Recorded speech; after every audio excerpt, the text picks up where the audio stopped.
Ala alihi wa sahbihi wa barik wa sallim asma'in amma ba'du. Al-Mukarram kang kita hormati, bapak kita semua, orang kita semua, Ki Haji Agus Ali Masyuri, sedanten para habaib, para ulama, para kiai, wabil khusus Dr. Yusri, matta'akumullah wa atala baqa'akum lil muslimin. Tamu-tamu undangan yang kami hormati, di sini ada Bapak Muhaimin Iskandar, semua adik-adik santri yang saya cintai, yang saya hormati. Ini pertama kali saya pakai serban. Insya Allah tidak sampai 1 menit nanti saya copot. Karena untuk gus-gus muda itu ada kaedahnya. Katanya dulu pakai serban setelah bisa baca Wahab.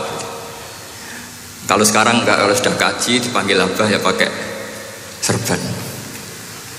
Saya ini santri sarang mulai kecil, dulu pakai fikih, model usul fikih. Jadi kalau keyakinan Mbah Maimun itu kalau ada santri pakai peci putih itu dimarahin. Katanya beliau, wong desa itu kaji adol Tegal, adol sawah, mbok saingi kedul 5.000. Jadi ngelarani kiai itu, ngelarani wong desa itu dosa kata-kata. Tapi beberapa kiai pakai peci putih karena sunat. Akhirnya saya sudah haji tapi keterusan pakai peci hitam karena mulai kecil diharamkan terus keterusan gitu. Pakai serban juga gitu, dulu ada kaedahnya katanya boleh pakai ini harus setelah ini terus keterusan nggak pakai. Tapi ini alhamdulillah dikasih sama Gus Ali, ini saya terima. Nah ini iarah apa tamlik tidak tahu. Teman-teman bahasa Indonesia apa Jawa bahasa Inggris dulu. Jadi bahasa Inggris favorit, understand dulu. Jawa mau dia santai-santai mau dia. Ini saya tidak tahu, saya harus istighfar atau harus syukur. Karena kenapa saya berpikir ini kalau butuh istighfar nopo syukur, mergi termasuk yang paling saya hindari itu acara seperti ini.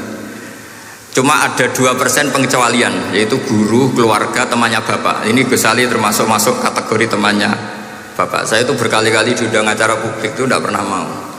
Satu, mungkin nggak bakat ya, nggak bakat juga nggak ingin. 2, saya tidak cukup punya kemampuan untuk menjelaskan konstruksi Islam yang utuh hanya dalam waktu 1 jam. Karena keyakinan saya ngaji itu harus khatam. Karena saya ini trauma. Kalau ngaji di depan, musannaf bilang kama sayati, sebagaimana yang akan datang. Setelah belajar di belakang kama sabako, seperti yang sudah kelewat. Sehingga gara-gara itu saya kalau sinau itu khatam dari min awali hatta akhiri. Karena yang satu di depan kama sayati, setelah di belakang kama sabako apa kama takotan. Yang jelas ilmu yang saya tekuni memang ilmu tafsir. Gus Ali tahu betul tentang bapak saya karena mulai kecil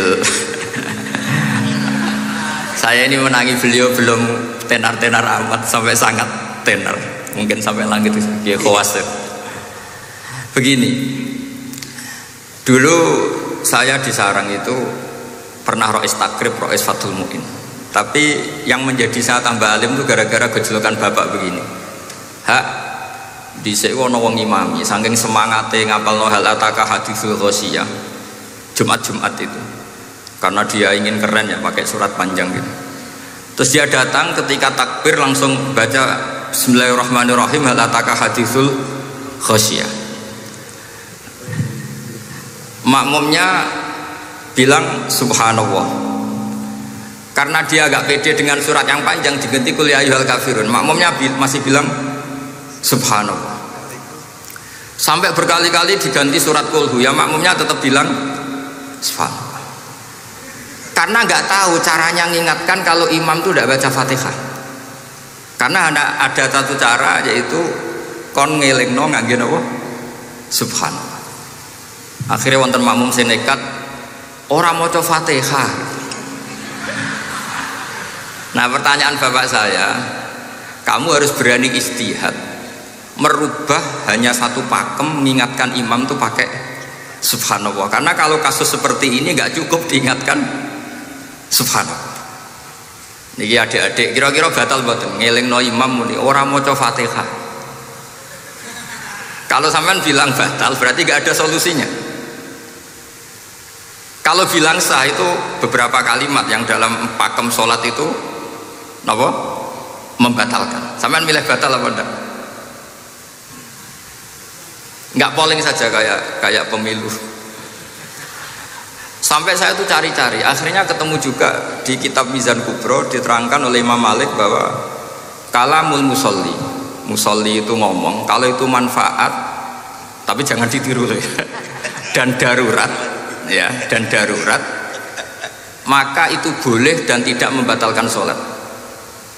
Misalnya imam sholat kemudian di bawahnya ada bom atau ada ular kobra, kalau nggak ada cara ya mau tidak mau harus diingatkan pakai kalimat, karena kalau subhanallah toh nanti gonta-ganti surat saja. Tahu-tahu mati dipatok ular apa? Kobra. Sehingga dari gejolokan-gejolokan seperti itu akhirnya saya berpikir, sampai saya nyari kitab-kitab Al-Madzhabul Arba'ah, karena memang nggak cukup. Terus pertanyaan kedua kata bapak saya tentang tradisi, misalnya orang-orang kampung kalau bikin batu bata itu dari tanah, kemudian kadang makjunun bisirjin, kadang dicampur dengan apa? Sirjin. Nggak usah diterjemah, ini sambil latihan bahasa Arab katanya. Masa pondok internasional nggak bisa bahasa Inggris sama bahasa Arab? Makjun ya. Ternyata mazhab Syafi'iyahnya membolehkan atau nganggap alatut tohara itu dua, alma wa turab. Tapi ternyata dalam mazhab Hanafi termasuk alatut tadhir atau alatut tohara itu an-nar, yaitu api. Alasan Abu Hanifah, orang mukmin yang banyak dosanya itu untuk masuk surga itu disucikan dulu di neraka. Artinya an-nar itu al-mutahhirah. Nar itu gunanya mensucikan. Sehingga batu bata karena sudah mengalami proses dibakar, maka berarti suci meskipun makjunun bisirjin. Ya tapi jangan pakai tayamum, pakai apa? Nah, jadi kalau anda mandi junub atau nggak punya wudhu, kalau nggak ada turab sama apa air, ada solusinya, yaitu wudhu pakai nar. Tapi itu jelas haram itu kalau itu, karena nggak mungkin nggak ada turab, itu nggak mungkin.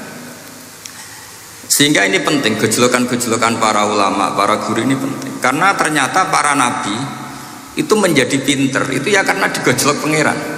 Saya punya sekian contoh di kitab-kitab para wali.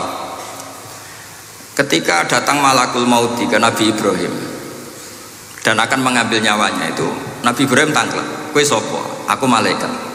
Ono apa? Ditugasno pangeran mencabut nyawa Anda. Terus kata Nabi Ibrahim, apa kamu tahu saya ini siapa? Ya tahu, Anda Khalilur Rahman, kamu kekasih Allah. Terus kata Nabi Ibrahim, hal ra'aita habiban yumitu habibah, masa ada kekasih membunuh yang dikasih? Pasti Anda salah. Ya karena malaikat nggak pernah ngaji di sini, di progresif ini, dia tidak bisa jawab. Akhirnya niki kalau pamit, niki kalau sembuh niki cekap, niki cekap, bingung, betul kulino nih, bingung.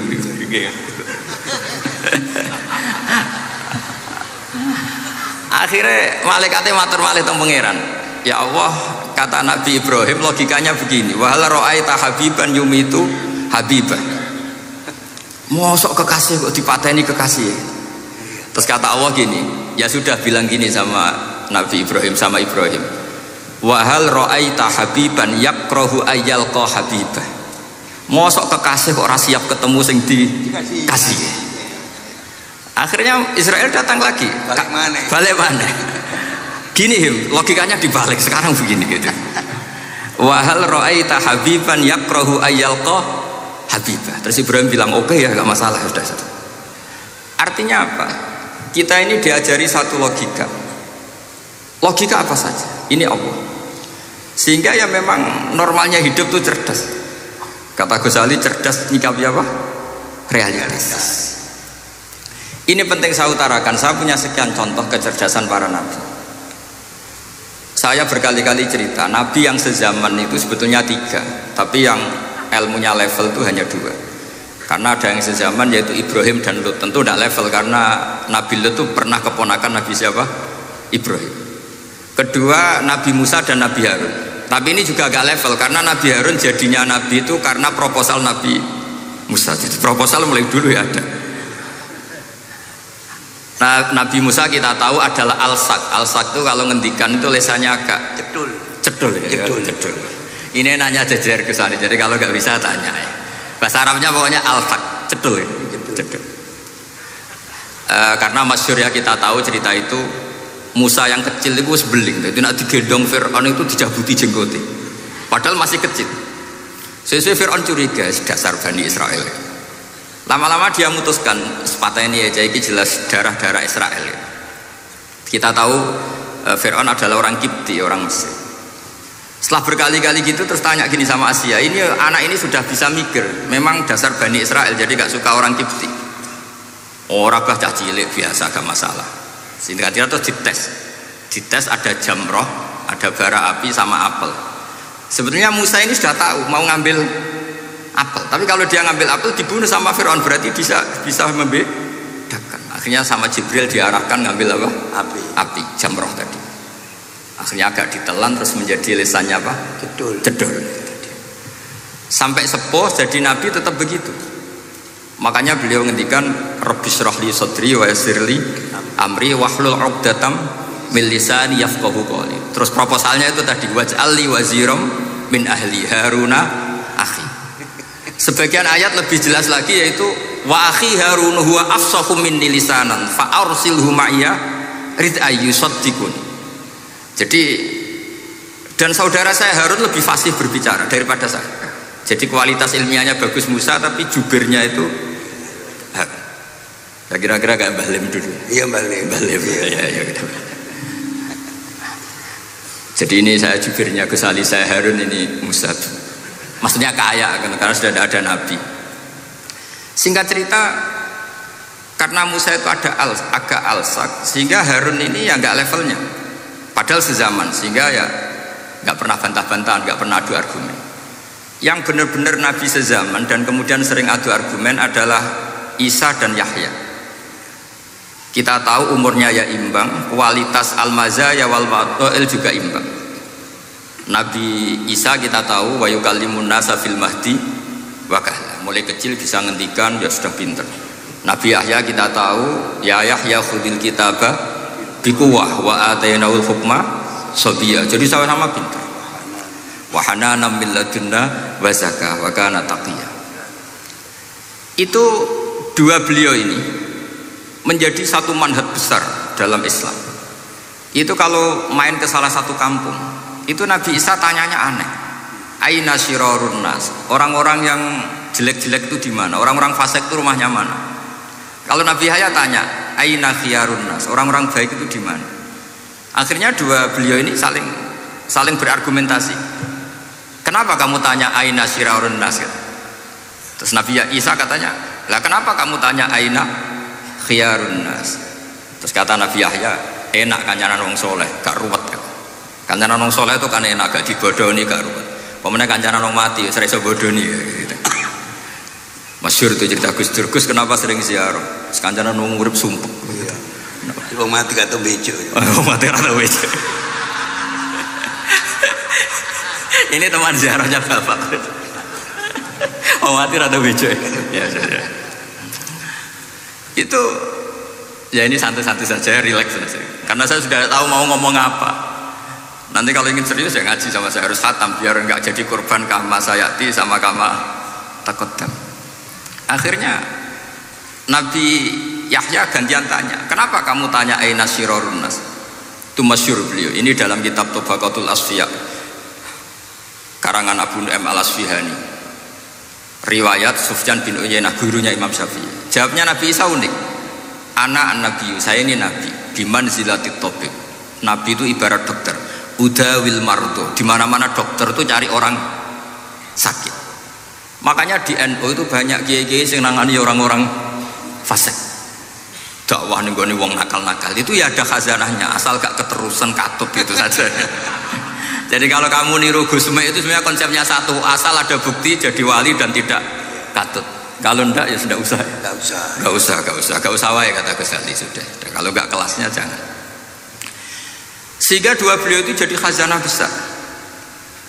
Misalnya Anda jadi kiai di daerah-daerah yang Islamnya sudah maju, mungkin Anda ini hanya mendapat fasilitas dari Islam. Makanya saya sendiri secara pribadi, misalnya kecelok pinter, tah ranking, tah juara musabaqah tilawatil Quran, kadang dari sekian prestasiku untuk umroh mendapat. Karena kita punya prestasi di daerah yang prestis. Sementara teman-teman kita, makanya ini kalau ada santri progresif yang nggak pinter, tak kasih ijazah, tak kasih support. Barokahnya tidak pinter, akhirnya hidup di daerah tertinggal. Barokahnya hidup di daerah tertinggal, Anda muassisul ma'had, Anda muassisul masjid. Sing prestasi hanya mendapat dari negara, yang tertinggal malah memberi kontribusi. Akhirnya apa? Lama-lama ini yang prestasi coro Jawa ngatok tomak. Saya dapat apa? Sementara yang di desa tertinggal, saya bisa memberi apa? Sehingga Allah bikin wong bodoh itu ada rencana besar gitu. Jadi orang bodoh itu gak ada orang-orang santri yang hidup di daerah-daerah apa? Tertinggal. Aman golek prestasi, golek umroh, sambil sing imami Masjid Haram bareng. Terus kapan dakwahnya? Karena yang diburu itu mendapat, bukan memberi. Ini bahaya sekali bagi Islam. Sehingga tradisi guru-guru kita, nah santri pinter ya dilem, santri bodoh ya dilem, santri bulet ya dilem, santri setengah bulet ya dilem, sekabeh kaulane pangeran. Kok ana hikmahe dhewe-dhewe kata gitu. Tapi ini bukan justifikasi atau melegitimasi kenakalan anak-anak Anda. Ini mau cerita ilmiah. Kemudian ada perdebatan lagi. Dan ini nanti terusannya adalah al-ulama warasatul anbiya.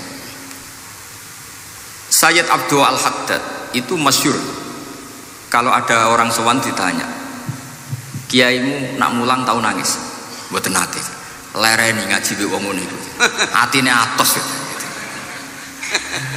Tapi Abdul Hasan Asyadzili kalau ada orang tamu tanya, kiaimu nak mulang tau guyu? Mboten nate. Lereni wong ra iso syukur gitu. Jadi ini dua kutub besar. Siapa yang nggak tahu kewalian Abdul Hasan Asyadzili? Siapa yang nggak tahu kewalian Sayyid Abdul Al-Haddad? Nah ini kalau Gus Ali sudah dua-duanya, guyu ya sering, nangis ya sering, sudah ini sudah makomen, ini sudah Majma'ul Bahrain kalau dalam ilmu tasawuf. Dan itu mirip perdebatan Nabi Yahya dan Nabi Isa. Nabi Yahya itu happy, hidupnya happy. Kayak bapak saya itu hidupnya happy. Zaman miskin saja gak pernah susah. Gak pernah susah. Bapak saya itu khasnya gak pernah susah. Mau meninggal saja masih guyon sama saya. Mau kapundhut itu seguyon kali. Dia seneng, dia happy saja. Jadi mirip cerita Jalaluddin Ar-Rumi. Beliau mau kapundhut, muridnya nangis semua, marah-marah dia. Kamu murid-murid yang bodoh. Saya ini mau ketemu kasih kamu tangisi. Ayo joget semua. Makanya kalau ada orang mati kok ceria itu karena madzhab Jalaluddin apa? Ar-Rumi. Masyhur itu. Ini malam pengantin saya, kenapa kamu nangis? Makanya jadi mitos kalau mimpi jadi manten tuh mau mati. Karena kalau Jalaluddin Rumi istilahkan kematian itu adalah pengantin. Umar bin Abdul Aziz, salah satu khamisul khulafa masyhur, ketika mau kapundhut orang nangis semua juga dia marah. Memangnya saya mau kemana kok kamu tangisi? Ila khairi madhubin ila khairi rahimin ila arhamir rahimin, timbang kumpul kon sumpek atok mati katanya. Memangnya saya mau kemana? Ila khairi madhubin ila, kedat yang terbaik yang ngecat tuju. Ini mirip Nabi Yahya. Sehingga Nabi Isa koclok Mali aroka dohikan ka'annaka ta'manu min makrillah. Kamu kok sering senyum, sering guyu, ngakak-ngakak, seakan kan kamu tuh tidak pernah akan kena siksa. Nabi Yahya gantian balas, Mali aroka abisan ka'annaka taqnatu min rahmatillah. Lah kamu merenggut terus koyo ora ono rahmate pangeran saja. Ini terus jadi madzhab antara Abdul Hasan Asyadzili dan Sayyid Abdul Al-Haddad. Sayyid Abdul Al-Haddad juga diikuti banyak kiai. Itu kalau habis sholat tuh masih susah, diterima enggak, sholat kita makbulah apa enggak, puasa kita makbul apa enggak, sujud kita makbul apa enggak. Tapi kalau Abdul Hasan Asyadzili, kalau ada orang tanya gitu dimarahin. Sujud kalau ditampi boten ya Sayyid Abdul Hasan Asyadzili, gak usah mikirmu, ditekdir sujud wis luar biasa. Orang geruang ditekdir sujud, gak usah mikir ditompo ta ora. Loh iya, ketika kita nanti ketemu Allah, prestasi betul gak pernah sujud itu. Sebagai hamba kita bangga pernah sujud, terus gak penting ditompo tau. Bahkan kalau anak-anak muda ini kepengen ditompo niat elek, ditompo digajar pangeran terus bu swarga terus sama bidadari gitu. Jadi muni ditompo tapi pikirannya sudah ngayal macam-macam. Kalau madzhab Abul Hasan Asyadzili tidak. Sehingga kitab hikam, kita tahu kitab hikam itu adalah dikarang Ibnu Athaillah As-Sakandari, dia muridnya Abul Abbas Al-Mursi, dan ini terus muridnya Abul Hasan Asyadzili. Itu cerminan Syadziliyah murni. Ya saya ulang lagi, itu cerminan Syadziliyah murni. Sehingga beliau ngendikan masyhur itu, qalilul amali ma'a syuhudil minnah minallah khairun min kasiril amali ma'a ru'yatit taqsir. Jadi amal sedikit tapi yakin itu anugerah Allah, lebih baik beramal banyak tapi masih merasa salah karena ra ono syukure. Makanya bapak saya Gus Ali ana wong abangan gelem salat, gak tahu gak disahno sah terus. Ketika ada orang fikih marah-marah tapi rubah gedang wes rubah gedang lah, pokoke sah terus. Pokoknya sah terus. Ini sangat-sangat sadili berarti. Ini penting saya utarakan supaya khazanah kita itu tidak pernah habis.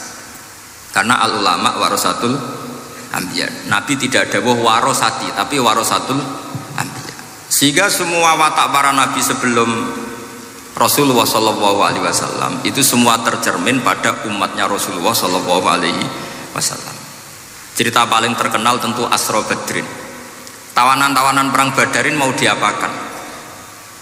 Rasulullah istasyara Abu Bakrin. Terus kata Abu Bakar, itu keluargamu ya Rasulullah. Hum ashiratuka, hum aqaribuka. Ya maafkan saja. Terus ditanya Umar, menurut kamu gimana Umar? Itu kan orang-orang yang ngusir engkau ya Rasulullah, yang dulu ingin membunuh engkau, sekarang ketangkap ya bunuh, kok repot. Apa kata Rasulullah? Masaluka ya Abu Bakrin kamasali Ibrahim isqala faman tabi'ani fa innahu minni wa man asani fa innaka ghafurur rahim. Sing prestasi ya alhamdulillah, sing ra prestasi muga-muga pangeran akeh sepurane. Sudah gitu ya aja cara Gus Ali ya sih ngono kok repot. Wa masaluka ya Umar kamasalin Nuh isqala rabbil la tadzar alal ardi minal kafirina dayara, sudah habisi saja ning donya kafir. Tapi anehnya apa? Rasulullah akhudha bi madzhabi Abi Bakar. Nabi mengambil pendapatnya siapa? Abu Bakar. Karena Nabi kena khitab anit tabi millata Ibrahim hanif. Akhirnya terus keterusan.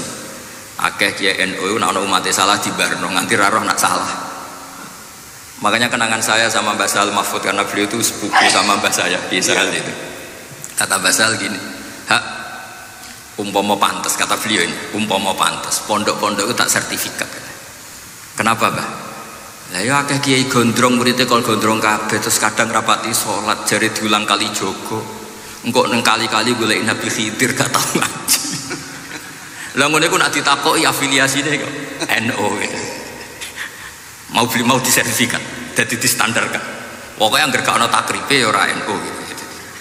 Karena nanti kalau gak disertifikat ini terus khayal-khayal macam-macam ini rata-rata kan afiliasinya juga ngeklaim NU. Padahal ya itu tadi. Jadi diulang kali jogo langsung diulang macam-macam. Ini penting saya utarakan karena standarisasi ini penting. Caranya gimana? Kita harus sebanyak mungkin baca khazanah Islam. Makanya Imam Ghazali, kayak apa pinternya Imam Ghazali? Beliau di akhir kitab yang ngendikan wa alaika bimudawamati mutalaati kitab khilyatil auliya wa tabaqatil asfiya.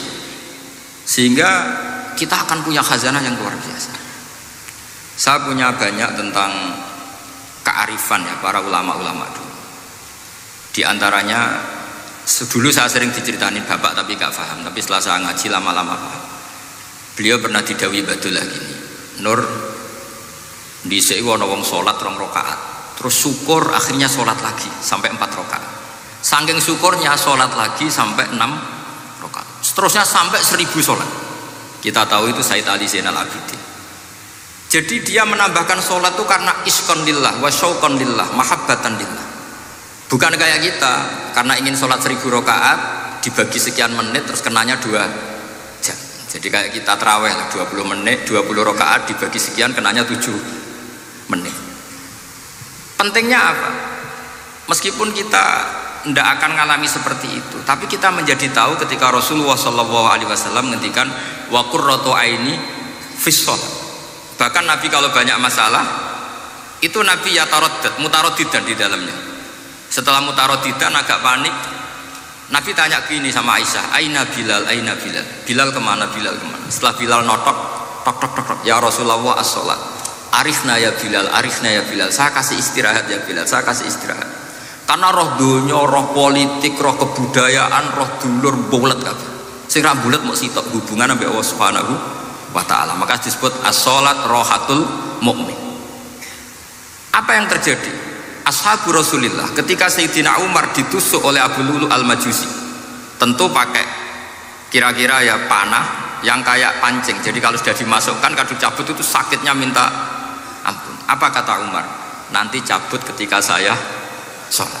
Karena sekali sholat dan setelah itu dicabut nggak terasa. Ya, kalau sholat kita ada nyamuk ya sudah. Ini penting saya ceritakan sampai ada wali ditawarin Allah, silahkan masuk surga, tanya ya Allah di surga ada sholat enggak? Kalau tidak ada sholat enggak lah. Karena dia nggak bisa membayangkan nikmat tanpa sholat. Sehingga penting sekali kekaguman ini. Ketika Sayyidina Umar wafat, di antara yang pertama ditanyakan adalah yang bunuh saya siapa? Itu Hulamul Mughirah, Abu Lulu al-Majusi. Beliau spontan langsung ngendikan gini, Alhamdulillah alladzi ja'ala maniyati biyadi rajulin lam yasjud laka sajdatan tuhajuni biha yaumal qiyamah. Matur nuwun Gusti, saya dibunuh oleh orang yang enggak pernah sujud. Kalau saja dia pernah sujud, saya tidak berani maksudkan dia. Jangan-jangan sujud itu engkau terima kemudian dia min ahlil jannah. Kayak apa pentingnya kenangan sujud? Rasulullah juga pernah ngendikan nanti kalau dunia sudah ruwet, as-sajdatul wahidatu khairun minad dunya wa ma fiha. Satu sujud lebih baik ketimbang dunia seisinya. Karena itu kelayakan kita sebagai hamba. Makanya Abu Hasan Asadili ngendikan sudahlah kafal amilina jazaan an radiyaka laka ahlan, sudah ditakdir ngamal sudah harus syukur. Kok mikir ditompo ta ora usah, gak penting. Itu madzhab Abu Hasan apa? Asy'ari. Dan itu ditiru para kiai-kiai kita. Madzhab Said Abdul Haddad juga ditiru kiai-kiai kita. Sehingga sedekah Rasulullah ketika ngendikan al ulama warasatul anbiya. Ini penting saya utarakan karena khazanah kita biar tetap kaya. Makanya masyhur dalam Manaqibul Ghazali kita tahu Imam Ghazali itu orang yang luar biasa, pengarang Ihya. Saya punya banyak karangan beliau, Al-Arba'in Al-Usul. Tapi yang paling saya cintai tentu Ihya, kitab Mustasfa, kitab Qawaid Fikih itu Usulul Fikih. Manaqibul Ghazali adalah Rasulullah pernah jejer Nabi Musa. Terus Rasulullah ngendikan ulama ummati ka anbiya'i Bani Israil. Terus kata Nabi Musa, yang benar saja, masa ulama kok kapasitasnya kayak Nabi, apapun hebatnya itu nggak mungkin lah kapasitasnya kayak Nabi. Terus kata Rasulullah, ya sudah buktikan saja. Terus dipanggillah Imam Ghazali. Ketika dipanggil, ini katanya Ghazali kata. Ditanya sama Nabi Musa, siapa namamu? Ana Muhammad bin Muhammad Al-Ghazali At-Tusi Asy-Syafi'i. Mau jawabnya panjang. Terus kata Nabi Musa, kecangkeman gitu, cara Jawa itu kecangkeman, ditakoki jeneng kok jawabnya kakean ya. Terus kata anak Imam Ghazali, ya lumayan saya. Jenengan ditanya Allah sing ya'lamus sirra wa akhfa saja jawabnya kelebihan. Apa itu kata Nabi Musa? Wa ma tilka bi yaminika ya Musa. Qala ya asaya atawakkau 'alaiha wa ahusyu biha 'ala ghanami wa liya fiha ma'aribu ukhra. Jadi Nabi Musa ditanya, sing mbok gawe iku apa ta? Ini tongkat saya, tak pakai ini, tak pakai ini, tak pakai ini. Jadi masih banyak kelebihan jenengan timbang saya. Akhirnya fa'aqarra Nabi Musa ini ikrar bahwa benar-benar ulama Rasulillah itu keambiai Bani apa? Israel. Jadi khazanah-khazanah kecerdasan gini ini penting. Sehingga ketika ada kemacetan fikih, ada kejumudan fikih, tugas kita adalah memecahkan kejumudan itu. Misalnya begini, ini yang sering dilakukan Bapak saya dan Gus Ali. Kancanan wong fasik hukumnya piye? Ya ora oleh, wong kok kancanan wong fasik. Tapi kalau dibalik, bina wong fasik boleh ndak? Boleh. Syaratnya bina kudu ngancani. Jadi dibelokkan gitu aja sudah. Hadza huwal fiqh. Yang dikatakan fikih ya seperti ini. Tapi orang-orang yang nggak ngerti detailnya fikih, apalagi usul fikih, fikih itu menjadi rumit. Makanya ahli sunnah itu luar biasa.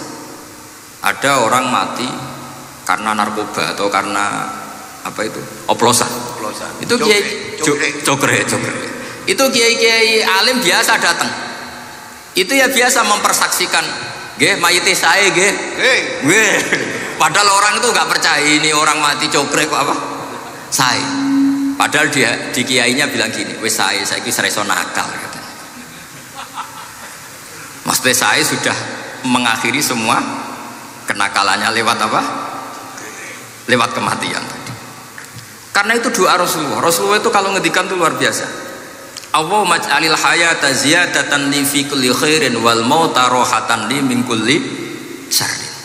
Ya Allah, jadikan hidup ini ziyadatan li fi kulli khairin. Jadi anggap saja kalau hidup itu berarti potensi tambah baik. Anggap saja kalau mati itu akhir dari segala keburukan. Berarti orang cukri ini mati itu baik apa buruk? Baik, karena dia sudah tidak bisa buruk lagi. Makanya saya. Nah ini khazanah yang luar biasa. Karena tadi kematian adalah ar-rohah min kulli apa? Syarri. Nah ini sesi kedua, mungkin ini tinggal seperempat jam atau setengah jam. Saya ini karena biasa ngomong lama. Saya mau menerangkan kalimat tauhid. Ini penting sekali. Kalimat tauhid itu kata Ibnu Qayyim Al-Jauziyah dalam kitab Zaidul Ma'ad. Ini kitab kesayangan Sayyid Abdul Al-Haddad. Sampai beliau ngendikan, ya letani minha iddatan nusakhin li uhdiyaha ila tullab. Semoga saya punya naskah banyak yang mau saya hadiahkan ke santri-santri. Saking pentingnya kitab apa Zaidul Qayyim. Itu beliau mengartikan la ilaha illallah itu luar biasa. Kalimat ini adalah kalimat super. Allah bikin surga juga demi kalimat ini. Siapa yang menerima kalimat ini maka masuk surga. Yang menolak kalimat ini maka dimasukkan neraka. Kita tahu neraka itu kalau ada batu dicemplung itu sampai ke bawah itu nunggu 70 tahun. Kayak apa kedalamannya? Bego siapa saja tidak akan bisa bikin apa? Neraka. Karena kalau batu dijatuhkan nunggu 70 tahun itu sampai kok riha. Itu dibikin juga untuk orang yang menolak la ilaha illallah. Kemudian karena manusia butuh latihan, dibikinlah langit dan bumi supaya didiami manusia untuk menerima konsep la ilaha illallah. Karena manusia butuh pelatih, diutuslah para rasul untuk melatih la ilaha illallah. Dan kalimat ini andaikan ada orang kafir 70 tahun kemudian dia melafadzkan la ilaha illallah Muhammadur Rasulullah, maka semua kekafirannya dihilang. Maka santri-santri yang aswaja ini harus yakin, ia adalah kalimatun dakhala bihal kafiru al-islam. Ini kalimat yang orang kafir 70 tahun saja menjadi muslim. Tapi sekarang banyak gerakan dengan kalimat yang sama malah orang Islam menjadi kafir. Itu kira-kira kelompok aneh nomor betul. Hanya karena la ilaha illallah banyak kelipat tok dihukumi kafir. Gara-gara la ilaha illallah bepitung dino diarani kafir. Wong kalimat ini sing kafir wae dadi mukmin. Sekarang dengan kalimat yang sama yang mukmin jadi kafir. Ini apa-apaan? Kira-kira gitu cara madzhab ini apa-apaan. Ini penting saya utarakan. Jadi kepastian tauhid. Ngendikane pangeran kullil ladzina kafaru iyantahu yufar lahum ma qad.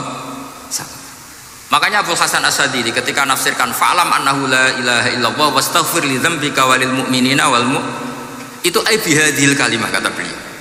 Kamu harus camkan bahwa la ilaha illallah dan setelah itu kamu baru sah istighfar untuk kamu sendiri maupun untuk orang mukmin siapapun, mukmin mukminah.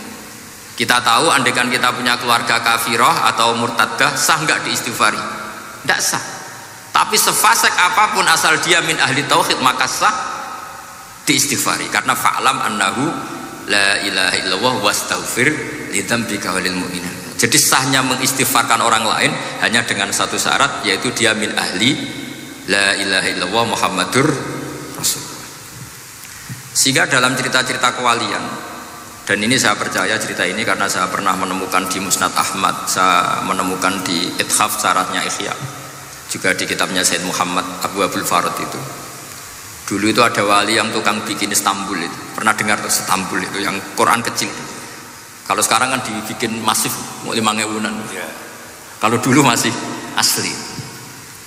Itu Kiai Sarbini itu kayak Mbah Khalil Bangkalan. Jadi karena dia orang penting itu, nak diundang orang itu, ya kok nak ditakoki pangeran muni rombongan. Jadi kayak Mbah Khalil juga Mesir gitu. Terus ditinggal lagi. Kok takoki pangeran muni ngenteni Mbah Khalil, ngenteni rombongan. Ya sudah gitu dong. Tapi karena beliau terkenal wali ya. Singkat cerita kalau Sohibul Bait ini nggak terima karena pas 7 hari sampai di sebelah sapi apa-apa ternyata dia tahlilnya sebentar. Terus kata beliau, ya sudah semua makanan itu ditimbang pakai pohon kelapa. Yang satu kosongin katanya. Kifatul mizan yang satu atau kafatail mizan yang satu dikosongin. Beliau datang yang bikin Istanbul tadi. Bilang bis itu sudah jam 4 ya. Sudah tinggi bismillahnya. Kata beliau, Bismillah ku ora genep wae wis ngalahno pakananmu, apalagi genep katanya. Ini penting saya utarakan nanti di cerita yang di kitab Musnad Ahmad. Ini perlu dicamkan. Saya hafalkan hadis itu. Inna wa ta'ala istakhlasa rajulan min ummati ala ru'usil khalaid. Setelah dipertontonkan, fayan suruh alaihi tis'an wa tis'ina sijillan kullu sijillin minha maddul basar. Jadi ketika dipertontonkan itu ada satu box, yang satu boxnya itu sudah sepanjang mata melihat. Sudah satu boxnya saja tuh mislu maddil basar, sepandang mata melihat. Apalagi di 99. Terus Allah itu fair, Allah tanya, afalaka uzurun, apa kamu melakukan kesalahan banyak ini punya alasan? Enggak katanya. Adzolamat kata badi al-hafidun, apa memang malaikat itu sentimen sehingga salah kamu tok yang ditulis, kalau kamu nggak salah nggak ditulis? Ndak ya Allah. Terus kata Allah, bala innalaka inti hasanah, kamu masih punya satu kebaikan. Ketika Allah bilang kamu punya satu kebaikan, apa kata lelaki tadi? Nah, gunanya apa ya Allah satu kebaikan dibanding kesalahan yang sebanyak itu? Akhirnya kesalahan yang sebanyak itu ditimbang, si timbang satunya itu hanya la ilaha illallah Muhammadur Rasulullah. Fato syat as-sijillat, semua catatan salah tadi kalah. Kenapa? Fala yaskulu ma'asmillahi ta'ala syai'un, karena di dunia maupun akhirat tidak ada yang bisa mengalahkan kalimah thayyibah. Tapi sekarang kalimah thayyibah itu jadi tersangka. Nah ini makanya saya mohon santri-santri, hujjiyatu ahli sunnah wal jamaah ini harus mustaqirrah, harus sabitah, harus benar-benar berargumentatif. Sehingga kita tahu setahu-tahunya bahwa kalimat ini adalah kalimat yang orang kafir saja menjadi muslim. Masa dengan kalimat yang sama orang mukmin menjadi kafir? Ini penting saya utarakan karena kita harus terus belajar. Caranya gimana? Ya diantaranya tadi belajar kitab Ihya, beberapa kitab, sehingga khilaf-khilaf fikhiyah meskipun kita tidak bidangnya misalnya, itu tetap punya kualitas yang luar biasa. Saya sampai sekarang menerima sorogan kitab Mahalli. Itu di situ ada perdebatan unik. Boleh enggak misalnya jenazah itu diletakkan di belakangnya yang sholat? Kata kaul awal enggak boleh. Di mana-mana jenazah itu ya di depannya orang apa? Sholat. Tapi kata kaul sani, ya boleh saja jenazah itu tidak imam katanya. Iya. Sehingga pentingnya kaul sani adalah kalau Anda di Arab Saudi itu jenazah-jenazah tetap di kamar mayat, kemudian yang sholat ya di depan jenazah. Karena kalau dipaksakan di depan berarti jenazahnya di dekat apa? Ka'bah. Kayak apa kreditnya Mekah. Nah meskipun kita tidak melakukan itu karena nanti dianggap aliran apa? Sesat, ada jenazah kok di belakang kita sholat apa? Di depan. Tapi ini ilmu harus kita dengar. Begitu juga khilafnya kaul qadim dan kaul jadid. Menurut kaul jadid, yang namanya sujud itu harus 7 anggota. Karena kata Rasulullah SAW, umirtu an asjuda ala sab'ati a'zumin al-jabhah wal yaden wal rukbaten wal kodamen. Berarti al-jabhah 1, yaden 2, kodamen apa rukbaten 2, kodamen 2. Sehingga kalau kiai-kiai fanatik fikih, nak anak-anak sujud ngongkrong dipetel-petel loh. Mergo supaya 7 apa? Anggota. Tapi kata Imam Syafi'i dalam kaul qadim, kata beliau, wayah tamilu, mungkin saja sujud itu cukup pakai jabhah.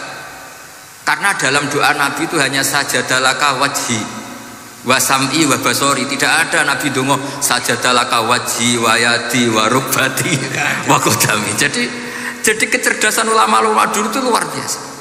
Sehingga kalau kita baca pembanding-pembanding itu, lama-lama kita menjadi cerdas. Ini yang terakhir saya cerita tentang Imam Ghazali. Dulu banyak orang yang bermadzhab pentingnya uzlah, sehingga banyak ulama yang uzlah. Alasannya kumpul wong serepot tok, paling gak ngerasani wong lah, minimal dosanya ngerasani wong. Singkat cerita banyak ulama yang uzlah, kemudian umat ini dipimpin aliran-aliran sesat. Terus ulama yang uzlah itu diparani sama ulama yang sudah jadi wali. Ya akalatal hasis, karena dia di hutan sehingga makannya hanya rerumputan. Tarattum ummata Muhammadin sallallahu alaihi wasallam fi aidil mubtadi'ah. Betul uzlah itu baik, tapi membiarkan umatnya Nabi dipimpin orang-orang yang sesat. Makanya kita terima kasih sekali Gus Ali ada di antara kita, membimbing kita, membina kita. Jangan terus dunia wis rusak tinggal nawa tidak bisa. Ini ummatur Rasulillah, ummatun marhumah, ummatun mahfudhah, ummatun mar'iyah. Insyaallah apapun kondisinya kita tunggoni, baik dalam skala negara, masyarakat maupun kultural. Saya kira demikian. Wassalamualaikum warahmatullahi wabarakatuh.